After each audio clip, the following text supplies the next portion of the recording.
അങ്ങനെ കുളിച്ച് കുട്ടപ്പനായിട്ട് രാവിലെ തന്നെ ഞങ്ങൾ മന്ത്ലി ഗ്രോസറി പർച്ചേസിന് വേണ്ടി പോവാണ്.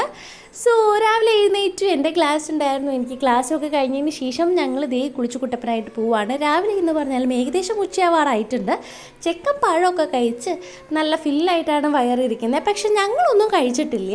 അതുകൊണ്ട് നേരെ മോഡിയിലേക്ക് ഞങ്ങൾ കയറി. ഞാൻ കാപ്പി ലവർ ആയതുകൊണ്ട് ഒരു കാപ്പിയും, ചേട്ടൻ വിത്തൗട്ട് ചായയാണ് കുടിക്കുന്നത്. ഷുഗർ കട്ടാണ്. കുറച്ച് മാസങ്ങളായിട്ട് നല്ല ഡയറ്റാണ്. ഞാൻ ഒരു ഡയറ്റും എടുക്കാത്തതുകൊണ്ട് തന്നെ ഞാൻ നന്നായിട്ട് വീർത്ത് വരുന്നുമുണ്ട്. പിന്നെ അതുപോലെ തന്നെ ഒരു വെജ് സാൻഡ്വിച്ച് ഞാനും ചേട്ടൻ ഒരു വെജ് പപ്സുമാണ് കഴിച്ചത് കേട്ടോ. നേരെ ചെക്കനെടുത്ത് കുറച്ച് ഷോ ഓഫ് കാണിച്ചു.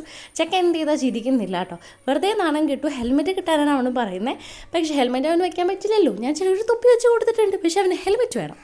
അങ്ങനെ നേരെ ഞങ്ങൾ വണ്ടി എടുത്തു. തൊട്ടപ്പുറത്ത് തന്നെയുള്ള മൂലൻസ് ഹൈപ്പർ മാർക്കറ്റിലേക്കാണ് നമ്മൾ പോകുന്നത് കേട്ടോ. ബാക്കി നമ്മുടെ ചാലക്കുടിയിലെ ബാക്കി ഹൈപ്പർ മാർക്കറ്റ്സ് അല്ലെങ്കിൽ നമ്മുടെ സൂപ്പർ മാർക്കറ്റ്സൊക്കെ കമ്പയർ ചെയ്യുമ്പോൾ ഒരു 5 രൂപയുടെ 10 രൂപയുടെ വ്യത്യാസം ഇത്തിരി കൂടുതലാണ് നമ്മുടെ മൂലൻസിൽ. പക്ഷെ എന്നാലും എല്ലാ സാധനങ്ങളും കിട്ടും. നമുക്ക് മീറ്റും ചിക്കനും ഫിഷും എല്ലാം ഉണ്ട് അവിടെ.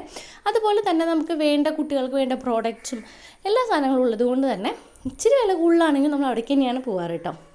അപ്പം ഞാൻ സാധാരണ നമ്മൾ ഇതിലേക്ക് നോക്കേണ്ട ആവശ്യം വരാറില്ല. പക്ഷെ ഇപ്പോൾ നമുക്ക് കുട്ടിയൊക്കെ ആയി കഴിഞ്ഞതിന് ശേഷം നമ്മൾ അവിടേക്കാണല്ലോ നോക്കുക. ഓരോ സാധനങ്ങളും ഇഷ്ടപ്പെട്ട് ഇങ്ങനെ നോക്കുക കേട്ടോ. ഇവിടെ ഞാൻ ഷോ ഓഫ് കാണിക്കുന്നത് ചേട്ടനറിയാതെ ചേട്ടൻ ബർത്ത്ഡേ സെലിബ്രേറ്റ് ചെയ്തത് ഞാൻ ഇവിടുന്ന് സാധനങ്ങൾ വാങ്ങിയിട്ടാണ്. അപ്പുറത്ത് കുറേ വിലയായിരുന്നു. അപ്പോൾ ഇവിടെ വില കുറവായിരുന്നു. അപ്പോൾ ഇവിടെ നിന്നാണ് ഞാൻ എടുത്തത്. ഞാൻ നോക്കിയും കണ്ടോക്കി എടുക്കുന്ന ആളാണെന്നൊക്കെ പറഞ്ഞ് ഷോ ഓഫ് കാണിക്കുന്നതാണ്. നേരെ ഇങ്ങോട്ട് വന്നു. എന്നെ വീഡിയോ കൊടുക്കാൻ പറഞ്ഞ സമയത്ത് ചേട്ടനും കൊച്ചും കൂടി വീഡിയോ കൊടുത്ത് നിൽക്കുന്നതാണ് കാണുന്നത്. അങ്ങനെയായി പറ്റില്ലല്ലോ. ഞാനും കൂടി വേണ്ടേ ഫ്രെയിമിൽ. അങ്ങനെ അവർ രണ്ടുപേരും ആയി പറ്റില്ലല്ലോ. അപ്പോൾ ഞാനും കൂടി വേണം.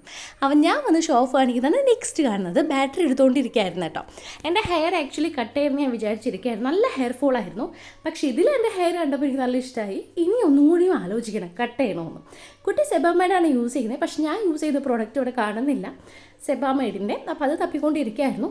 അതൊക്കെ കഴിഞ്ഞ് നമ്മൾ പർച്ചേസിംഗ് ഒക്കെ കഴിഞ്ഞ് നേരെ മീറ്റിൻ്റെ അവിടേക്ക് പോയി. ഫ്രഷ് മീറ്റാണ്. അതുപോലെ തന്നെ ചിക്കൻ ആയാലും ഫിഷ് ആയാലും നല്ലതാണ് കേട്ടോ. ഞങ്ങൾ ഈ ഓലക്കുടിയനാണ് വാങ്ങിയത്. നല്ലതാണ്. ഞങ്ങൾ മുന്നേ ഇവിടുന്ന് വാങ്ങാറുണ്ട്. നല്ല മീറ്റാണ് കേട്ടോ. അതൊക്കെ കഴിഞ്ഞ് ബില്ലൊക്കെ കിട്ടിയപ്പോൾ എൻ്റെ പൊന്നോ 10,000 രൂപയുടെ പർച്ചേസ് നമ്മൾ ചെയ്തിട്ടുണ്ട്. പണ്ടൊക്കെ ഒരു 12,000 3,000 രൂപ ഉണ്ടെങ്കിൽ പർച്ചേസ് കഴിയുമായിരുന്നു. അച്ഛൻ്റെ കൂടെയൊക്കെ വരുമ്പോൾ നല്ല സന്തോഷത്തിൽ ഇഷ്ടംപോലെ സാധനങ്ങൾ വാരിക്കോരെടുക്കുമായിരുന്നു.